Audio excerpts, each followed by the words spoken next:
आज के इस वीडियो में हम लोग क्लासिफिकेशन ऑफ नंबर के बारे में थोड़ी बहुत जानकारी लेंगे। सबसे पहले हम लोग समझ लेते हैं नंबर को हम लोग तीन कैटेगरी में बांट के पढ़ते हैं। नंबर यानी तीन टाइप्स के होते हैं। कौन कौन? एक होता है रियल नंबर। अब इसी रियल नंबर्स को हम लोग क्या कहते हैं? वास्तविक संख्या कहते हैं। वास्तविक संख्या, हिंदी में इसको वास्तविक संख्या बोला जाता है। और एक होता है इमेजिनरी नंबर, इमेजिनरी नंबर्स, इसको हम लोग कहते हैं काल्पनिक संख्या। और एक तीसरा टाइप्स होता है सम्मिश्र संख्या, सम्मिश्र संख्या जिसको हम लोग बोलते हैं कॉम्प्लेक्स नंबर। अब देखिए इसका मतलब क्या होता है। रियल नंबर का मतलब ये होता है कि वे नंबर जो रियल में एग्जिस्ट करते हो, यानी इसका मतलब ये हो गया, रियल नंबर का मतलब ये हो गया जिसको हम संख्या रेखा पर निरूपित कर सकते हैं। संख्या रेखा पर क्या कर सकते हैं? दर्शा सकते हैं। उसको हम लोग क्या कहते हैं? उसको हम लोग कहते हैं रियल नंबर। यानी कोई सा भी नंबर आप सोच लीजिए, आप किसी भी नंबर को सोच लीजिए, हम लोग उसको संख्या रेखा पर निरूपित जरूर कर लेते हैं। यानी वे सभी नंबर जिसको संख्या रेखा पर निरूपित कर लिया जाए उसको हम वास्तविक संख्या कहते हैं। जैसे मान लीजिए आपके दिमाग में आ रहा होगा कि जीरो, तो जीरो यहाँ पे होता है संख्या रेखा पे, जीरो को हम निरूपित कर सकते हैं। माइनस का एक, इसको भी निरूपित कर सकते हैं। 10, इसको भी निरूपित कर सकते हैं। 5/2, 5/2 का मतलब क्या होता है? ढाई, ढाई का मतलब ये हो गया एक और ये दो और ये तीन। मान लीजिए ढाई इसी के बीच में ना आएगा तो ढाई को भी हम लोग संख्या पे निरूपित कर सकते हैं। तो ये सभी जो संख्याएं जिसको हम संख्या रेखा पर निरूपित कर सकते हैं उसको हम किसके अंतर्गत रखते हैं? वास्तविक संख्या के अंतर्गत। अब इमेजिनरी नंबर क्या होता है? ये होता है काल्पनिक संख्याएं। ये वे संख्याएं होती हैं जो केवल कल्पना में होती हैं, जिनको हम संख्या रेखा पर निरूपित नहीं कर सकते। जैसे मान लीजिए मैं एक एग्जाम्पल ले रहा हूँ, करनी में -5। क्या करनी में -5 ये संख्या रेखा पर कहीं निरूपित किया जा सकता है? नहीं किया जा सकता। लेकिन अगर यही हो जाता करनी में 5, तो करनी में 5 को हम लोग संख्या रेखा पर निरूपित कर सकते हैं। यानी जो करनी में 5 है वो किसके अंतर्गत आएगा? परिमेय संख्या के अंतर्गत। लेकिन करनी में -5 यानी करनी के अंदर माइनस वाली वैल्यू, ये क्या होती है? यही कहलाती है काल्पनिक संख्या। यानी यहाँ पर अगर आप ध्यान से देखेंगे तो इसको हम लिख सकते हैं -1 गुणे 5। अब इसको मैं तोड़ना चाहूँ तो -1 करनी के अंतर्गत और करनी के अंतर्गत -5 लिख देता हूँ। अब यहाँ पर -1, इसकी वैल्यू क्या होती है? इसकी वैल्यू को हम एक संकेत से, एक ग्रीक भाषा के शब्द से निरूपित करते हैं आयोटा। और आयोटा का मतलब ही क्या होता है? करनी में -1। यानी इसको अगर मैं लिखना चाहूँ तो मैं लिख सकता हूँ करनी में 5 आयोटा। इस आयोटा का मतलब ही क्या होता है? करनी में -1। यानी यह जो संख्या है इसको हम संख्या रेखा पर निरूपित नहीं कर सकते, इसीलिए इसको हम लोग क्या कहते हैं? काल्पनिक संख्या। और करनी में 5 को हम लोग संख्या रेखा पर निरूपित कर सकते हैं, इसीलिए ये क्या कहलाएगा? वास्तविक संख्या। अब देखिए करनी में 5 को संख्या रेखा पर कैसे निरूपित कर सकते हैं, अगर यह आपके दिमाग में प्रश्न आ रहा होगा तो इसका भी जवाब मैं दे देता हूँ। जैसे मान लीजिए यहाँ पर मैं एक रेखा खींच रहा हूँ, यहाँ पे मैं 0 ले रहा हूँ, यहाँ पे मैं 1 ले रहा हूँ और यहाँ पे मैं 2 ले रहा हूँ। ठीक है। अब पाइथागोरस प्रमेय आपने पढ़ा होगा, तो पाइथागोरस प्रमेय में अगर आप क्या करेंगे तो मैं 2 का स्क्वायर कर दूं और +1 कर दूं तो 2 का स्क्वायर क्या होगा? √4 + 1। यानी अगर मैं नीचे बेस में क्या करता हूँ, बेस में मैं केवल मैं 2 ले लेता हूँ। ठीक है। और हाइट में मैं क्या ले लेता हूँ? 1 ले लेता हूँ। तो इसको मैं मिला देता हूँ। ठीक है। अब यहाँ पर मिलाने के बाद यहाँ पर आगे ये जाएगी और चाप लेकर के जब मैं, प्रकार वाली चाप लेकर के जब मैं यहाँ से ये लाइन खींचूंगा ना, तो संख्या रेखा पर ये जहाँ भी कटेगी वहाँ पे क्या होगा? करनी में 5 का मान। तो ये वाली वैल्यू आ जाएगी करनी में 5। तो इस तरह से हम संख्या रेखा पर करनी में 5 को निरूपित कर सकते हैं। ठीक है। अब हम थोड़ा सा आगे एक और बात कर लेते हैं, सम्मिश्र संख्या को, कॉम्प्लेक्स नंबर को। तो कॉम्प्लेक्स नंबर उसको कहा जाता है जो वास्तविक संख्या और काल्पनिक संख्या के मिलने से बनता है। ठीक है। जैसे मान लीजिए मैं 5 लिख रहा हूँ, तो 5 किस प्रकार की संख्या है? वास्तविक संख्या। और मैं इसी में 3 आयोटा लिख रहा हूं, तो 3 आयोटा ये कैसी संख्या है? ये तो वास्तविक संख्या और 3 आयोटा काल्पनिक संख्या। तो यह वास्तविक और काल्पनिक, किससे? वास्तविक प्लस काल्पनिक, इससे मिलकर बना है, तो यह क्या कहलाएगा? इसी को हम लोग कह लेते हैं सम्मिश्र संख्या। ठीक है, कॉम्प्लेक्स नंबर। ये हमारे सिलेबस में नहीं है, हमको केवल इन वास्तविक संख्या पे बात करना है। यानी ये और ये संख्या के प्रकार तीनों होते हैं, लेकिन हमारे सिलेबस में केवल ये होता है। ये हम लोग हायर सेकेंडरी लेवल में पढ़ते हैं, तो इसकी बात हम लोग नहीं करेंगे, हम लोग केवल वास्तविक संख्या की बात करेंगे। तो चलिए वीडियो को स्टार्ट करते हैं, टॉपिक को हम लोग पढ़ना चालू करते हैं, क्वेश्चन को लगाना चालू करते हैं। अब देखिए आपके बोर्ड स्क्रीन पे एक प्रश्न दिख रहा होगा, मैं बोर्ड स्क्रीन पे लगा देता हूँ, प्रश्न में पढ़ के सुनाता हूँ। लिखा है संख्या रेखा पर प्रत्येक बिंदु क्या दर्शाता है? ऑप्शन दे दिया है। प्रश्न है संख्या रेखा पर प्रत्येक बिंदु क्या दर्शाता है, और इसमें ऑप्शन है प्राकृतिक संख्या, ऑप्शन बी है पूर्णांक, ऑप्शन सी है परिमेय संख्या, और ऑप्शन डी है वास्तविक संख्या। और ये जो क्वेश्चन था ये फेज 30 2025 में पूछा गया प्रश्न है। अब खुद सोचिए कि हम संख्या रेखा पर किसको निरूपित करते हैं। अगर यहाँ पर बात कर लें तो यहाँ पर परिमेय संख्या को संख्या रेखा पे निरूपित किया जा सकता है, ये बात सही है, लेकिन पूरी की पूरी संख्या रेखा किसको निरूपित करती है? तो यह किसको बताती है? यह बताती है वास्तविक संख्या को। किसको बताती है? वास्तविक संख्या। यानी यहाँ पर हमारा ऑप्शन नंबर क्या हो जाएगा? डी राइट हो जाएगा। कैसे राइट होगा? अगर हम वास्तविक संख्या की परिभाषा ही देख लें तो वास्तविक संख्या उसको कहते हैं जिसको संख्या रेखा पर दर्शाया जा सकता है। और प्रश्न भी पूछा है कि संख्या रेखा पर प्रत्येक बिंदु क्या दर्शाता है, तो किसको दर्शाता है? वास्तविक संख्या को दर्शाता है। तो इस तरह से हमारा इस प्रश्न का ऑप्शन नंबर डी हो जाएगा करेक्ट। ठीक है, तो ये था पहला क्वेश्चन।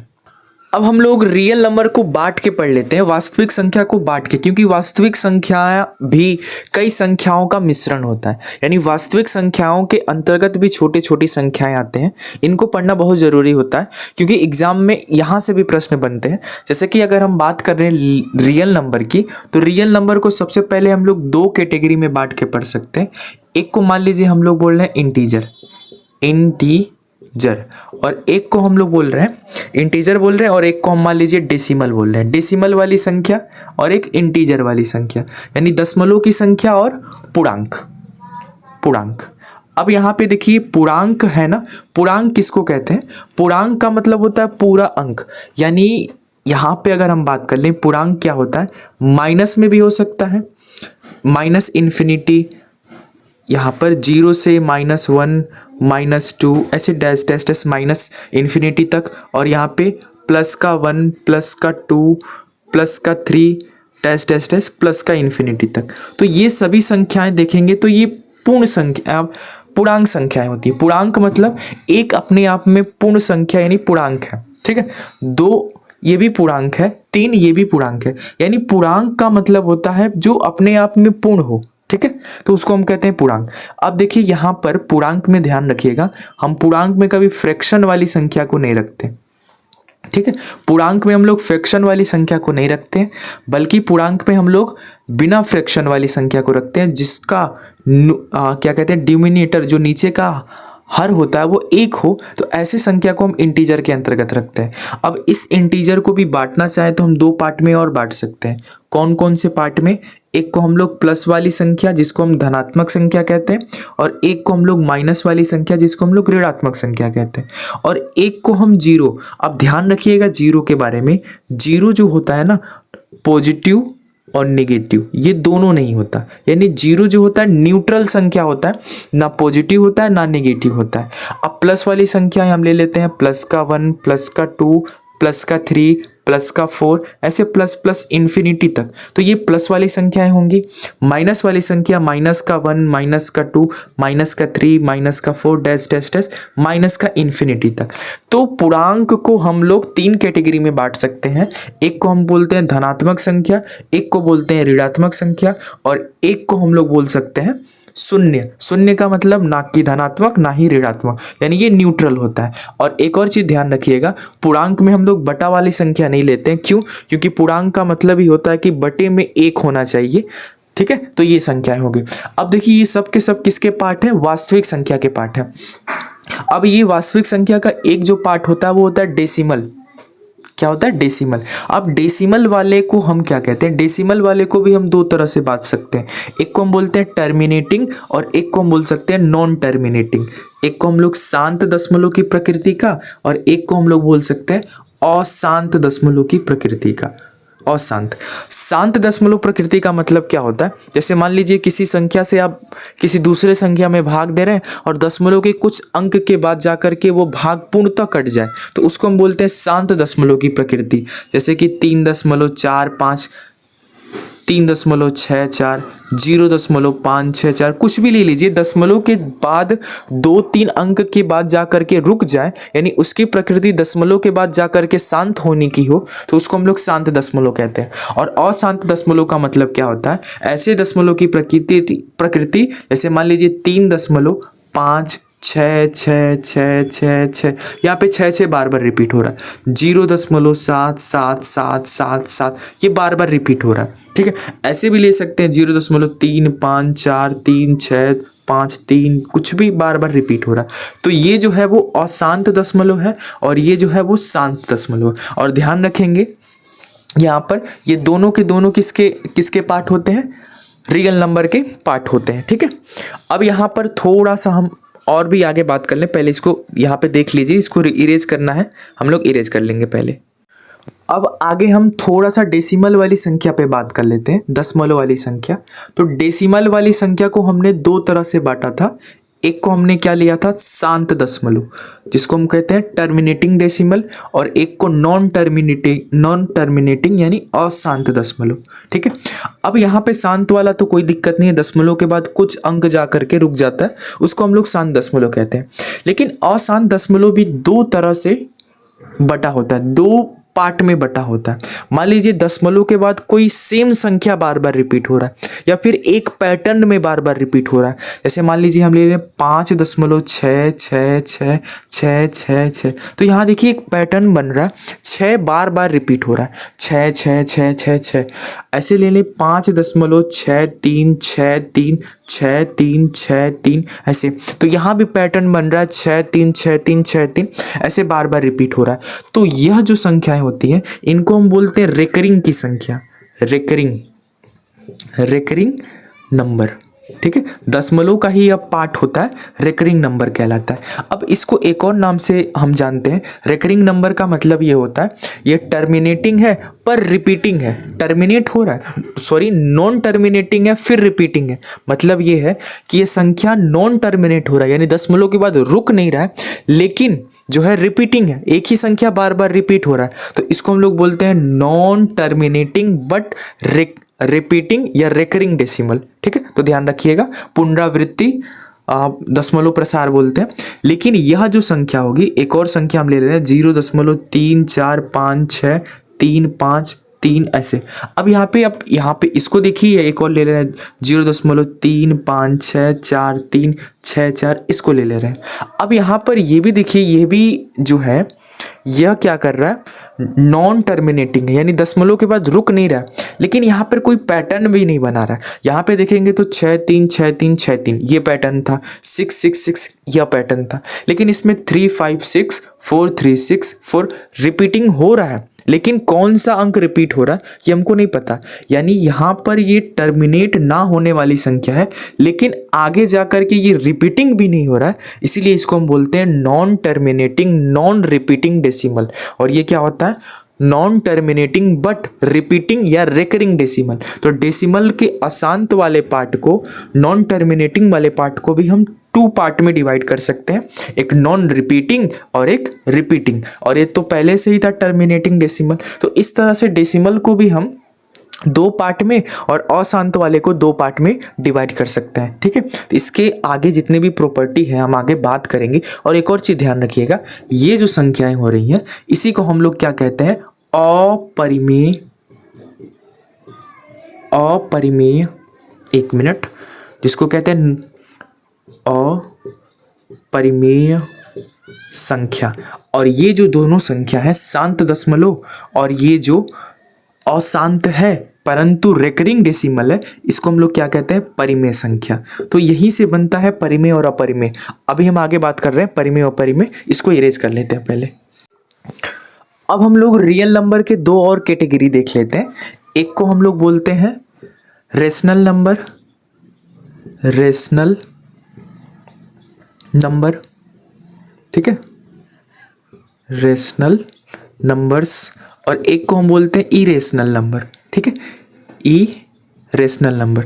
अब देखिए यहाँ पर अगर आप ध्यान से देखेंगे ना, तो यहाँ पर ये जो इरेशनल नंबर है इसको हम बोलते हैं अपरिमेय संख्या, और इसको हम लोग क्या कहते हैं, परिमेय संख्या, परिमेय संख्या। अब इसकी परिभाषा क्या होती है, इसकी परिभाषा ये होती है, अगर किसी भी रियल नंबर को, रियल नंबर क्या होता है हमको पता है, अगर किसी भी रियल नंबर को हम p बटा q के फॉर्म में लिख सके, अंश बटे हर के रूप में लिख सकते हैं, तो उसको हम बोलते हैं रेशनल नंबर यानी कि परिमेय संख्या।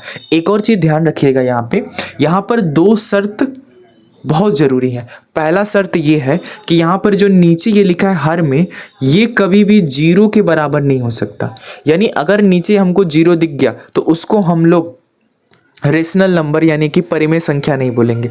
और दूसरा शर्त ये है कि p और q ये दोनों के दोनों क्या होने चाहिए, इंटीजर होने चाहिए, इंटीजर। अब इंटीजर भी हमको पता है क्या होता है, इंटीजर अभी अभी पढ़े थे, रियल नंबर को भी हम दो पार्टों में देखा था, तो इंटीजर था और क्या था, डेसिमल था। इंटीजर को भी हमने कई पार्टों में बांटा था, तो वही चीज़ है, यहाँ पे जो p और q होना चाहिए वो इंटीजर होना चाहिए, ठीक है। तो यानी अगर ये दो नियम या दो शर्तें कोई संख्या फॉलो कर रहा है तो उसको हम क्या कहते हैं, रेशनल नंबर यानी कि परिमेय संख्या। जैसे हम बात कर लें 5 की, तो 5, अब बताइए 5 इंटीजर है कि नहीं है, क्योंकि 5 को भी हम देखेंगे तो हमने देखा था ऋणात्मक इंटीजर, धनात्मक इंटीजर और जीरो। जीरो भी क्या है, इंटीजर, यानी अगर हम जीरो को कहना चाहें तो जीरो भी क्या है, परिमेय संख्या। 5 भी क्या है, परिमेय संख्या। माइनस का 5 भी क्या है, परिमेय संख्या। 2/5 भी क्या है, परिमेय संख्या। यहाँ पे ध्यान रखिए 2 भी इंटीजर है, 5 भी इंटीजर है, भले ये दोनों मिलके इंटीजर नहीं है, 2/5 इंटीजर नहीं है, लेकिन 2 अकेला इंटीजर है, 5 अकेला इंटीजर है, तो 2/5 हमको संयुक्त रूप में नहीं देखना, हमको अकेले देखना। यहाँ पे कंफ्यूज मत होइएगा, यहाँ पे 2/5 यह इंटीजर नहीं है, परंतु 2 अकेला इंटीजर है और 5 अकेला इंटीजर है, तो 2 और 5 दोनों इंटीजर हैं। q does not equal to 0 है, यानी ये भी परिमेय संख्या है। अगर मैं 0 लिख रहा हूँ ये भी परिमेय संख्या है, 0/5 लिख रहा हूँ ये भी परिमेय संख्या है। माइनस की वैल्यू, प्लस की वैल्यू, अगर कोई भी वैल्यू लिख ले, बस डेसिमल वाली भी संख्या 5.06 शांत दशमलव की है, तो ये परिमेय संख्या है। क्यों परिमेय संख्या है, क्योंकि इसको मैं p/q के फॉर्म में लिख सकता हूँ, ठीक है। कैसे लिखना है हम थोड़ा सा आगे हम लोग चर्चा कर लेंगे, ठीक है। अब यहाँ पे देख लीजिए, अगर यहाँ पे परिमेय संख्या, इसको भी परिमेय संख्या बोलेंगे। 5.66666, ये बार बार रिकरिंग हो रहा है, 6 रिकरिंग हो रहा है, तो इसको भी परिमेय संख्या कहेंगे। क्यों, क्योंकि इसको भी हम लोग p/q के फॉर्म में लिख सकते हैं। कैसे लिखेंगे हम लोग थोड़ा सा आगे हम बात करेंगे, अगर पहले से आपको पता है तो आप थोड़ा सा ध्यान रखिएगा। अपरिमेय संख्या क्या होता है, जस्ट इसका उल्टा, वे संख्या जिसको p/q के फॉर्म में नहीं लिखा जा सकता हो, ठीक है, उसको हम क्या कहते हैं, अपरिमेय संख्या। जैसे अगर एग्जाम्पल लेना चाहें तो इसमें क्या एग्जाम्पल ले सकते हैं, मान लीजिए दशमलव के बाद वो हमारा आ रहा था non terminating non repeating decimal, ठीक है, तो वो वाली संख्या इसमें आएंगी। जैसे 0.3 4 5 6 बार बार कोई संख्या आ रहा है। पाई भी जो होता है ना, वो क्या होता है, अपरिमेय संख्या होता है, क्योंकि पाई का भी मान 3.145 ऐसे बार बार रिपीट होता जाता है। 1 4 3 ऐसे बार बार रिपीट हो रहा है और एक पैटर्न में रिपीट नहीं होता, इसीलिए पाई को भी हम लोग क्या रखते हैं, अपरिमेय संख्या में रखते हैं, ठीक है। तो ये हो गया अपरिमेय संख्या और ये हो गया परिमेय संख्या, रेशनल नंबर और इरेशनल नंबर। और ये दोनों के दोनों किसके पार्ट है, रियल नंबर के पार्ट है, ठीक है। इस पे क्वेश्चन है, हम लोग क्वेश्चन थोड़ा सा कर लेते हैं। देखिए बोर्ड स्क्रीन पे आपको प्रश्न दिख रहा होगा, लिखा है कि निम्नलिखित में से कौन परिमेय संख्या और पूर्णांक दोनों है। ध्यान रखिएगा प्रश्न में क्या बोल रहा है, परिमेय भी होना चाहिए, परिमेय, एक मिनट, क्या होना चाहिए, परिमेय भी होना चाहिए और प्लस पूर्णांक दोनों होने चाहिए। अगर ऑप्शन पे आप गौर करेंगे तो पहला ऑप्शन क्या लिखा है, पहला ऑप्शन लिखा है 1/2, दूसरा ऑप्शन लिखा है 3 और तीसरा ऑप्शन लिखा है करनी में 2 और चौथा ऑप्शन लिखा है पाई। अब देखिए परिमेय संख्या उसको कहते हैं जो p बटा क्यू के फॉर्म में होता है। ये तो p बटा क्यू के फॉर्म में है, ये भी p बटा क्यू के फॉर्म में है। अब देखिए करनी वाली संख्या, जितनी भी आपको करनी वाली संख्या देखने को मिले उसको हम लोग किसके अंतर्गत रखते हैं? अपरिमेय संख्या के अंतर्गत। ये तो है ही नहीं, क्योंकि करनी वाले संख्या को जब हम लोग इसका वर्गमूल निकालेंगे तो वर्गमूल निकालने के बाद डेसिमल के बार बार संख्याएं अलग अलग यानी non terminating non recurring decimal के अंतर्गत आएंगी, इसीलिए इसको अपरिमेय संख्या बोलते हैं। लेकिन हमको ऐसे ऑप्शन को ढूंढना है जो परिमेय भी हो और पूर्णांक भी हो। पूर्णांक मतलब बटा में ना हो, पूर्णांक हो। तो ये तो नहीं होगा, ये भी नहीं होगा, क्योंकि पाई का मान हमको पता है, ये भी दशमलव के बाद बार बार रिपीट होता है, और क्या रिपीट होता है हमको पता नहीं है। और 1/2 देखेंगे ये तो परिमेय है पर क्या नहीं है? पूर्णांक, यानी ये भी ऑप्शन गलत। और 3 देखेंगे ये परिमेय भी है और पूर्णांक भी है, इसीलिए ऑप्शन नंबर बी हमारा करेक्ट हो जाएगा। ठीक है, और ये भी क्वेश्चन नंबर ये जो था फेज 30 में 2025 में फिलहाल इसी समय का पूछा हुआ प्रश्न है। ठीक है, आप स्क्रीनशॉट लेना चाहें तो ले सकते हैं। हम लोग अगले क्वेश्चन पे बढ़ जाते हैं, इसको इरेज कर लेते हैं। आपके बोर्ड पे दिख रहा है, मैं पढ़ देता हूँ। इसमें 4 ऑप्शन है। पहला है निम्नलिखित में से कौन सा सही है, हमको बताना है कौन सा सही है। पहला ऑप्शन ध्यान से सुनिएगा, लिखा है एक परिमेय संख्या का दशमलव प्रसार अंत करने वाला होता है। ठीक है, अंत करने वाला होता है। एक परिमेय संख्या का दशमलव प्रसार अंत करने वाला होता है। अब एक बात बताइए, यहाँ पर हम 0.666 यहाँ पे दशमलव अंत करने वाला है नहीं है, यानी ये अशांत दशमलव है। लेकिन ये है क्या? परिमेय संख्या। अभी बताए थे कि अगर रेकरिंग डेसिमल हो तो उसको हम परिमेय संख्या लिखते हैं। तो यहाँ पर ये ऑप्शन गलत हो जाएगा।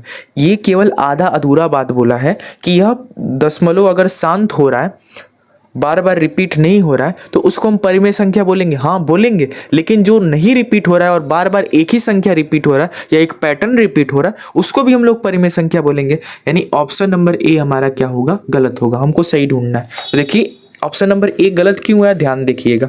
ऑप्शन नंबर बी पे अगर हम बात कर लें, बी कह रहा है कि एक परिमेय संख्या का दशमलव ना अंत होने वाला होता है। ठीक है, बात सही है, ना अंत होने वाला भी होता है। 0.6666, ये 0.6 या 6.66 कुछ भी ले ले, तो ये ना अंत होने वाला है। लेकिन जो अंत हो जाता है वो भी तो परिमेय संख्या है, यानी जो पहला था उसी का उल्टा है। अब ये पहला गलत है तो ये भी गलत है, क्योंकि ये भी आधा अधूरा बोल रहा है और ये भी आधा अधूरा बोल रहा है। सी ऑप्शन पे जाएंगे तो सी कह रहा है कि एक अपरिमेय संख्या का दशमलव प्रसार अंत करने वाला होता है। एक अपरिमेय संख्या का दशमलव प्रसार अंत करने वाला होता है। अभी देखिए अपरिमेय संख्या का दशमलव प्रसार तो अंत करने वाला होता ही नहीं है, क्योंकि यहाँ पे देखेंगे दशमलव के बाद अगर कोई संख्या बार बार रिपीट हो पर कोई पैटर्न ना हो तो उसी को ना अपरिमेय संख्या कहते हैं। अब ये दशमलव के बाद जाकर के रुकता कहाँ है? तो सी भी गलत है। तो डी वाला ऑप्शन हमारा करेक्ट होगा, क्योंकि बच्चा यही ऑप्शन है। पढ़ भी लेते हैं। एक अपरिमेय संख्या का दशमलव प्रसार अशांत अनावर्ती का होता है, आवृत्ति का होता है। ये बात सही है, क्योंकि एक दशमलव प्रसार अगर कोई अपरिमेय संख्या है तो उसके पैटर्न्स जो हैं बार बार रिपीट नहीं होते, क्योंकि पैटर्न हमको पता नहीं चलता, और संख्या अशांत होता है, यानी दशमलव के बाद रुकता नहीं। तो ये था हमारे एग्जाम के प्रश्न। ठीक है, इस वीडियो को इतना ही रहने देते हैं, मिलते हैं अगले वीडियो में। अगर आपको वीडियो पसंद आया हो तो चैनल को सब्सक्राइब जरूर कीजिएगा, ये हमारे लिए बहुत ज़रूरी होगा। मिलते हैं अगले वीडियो में।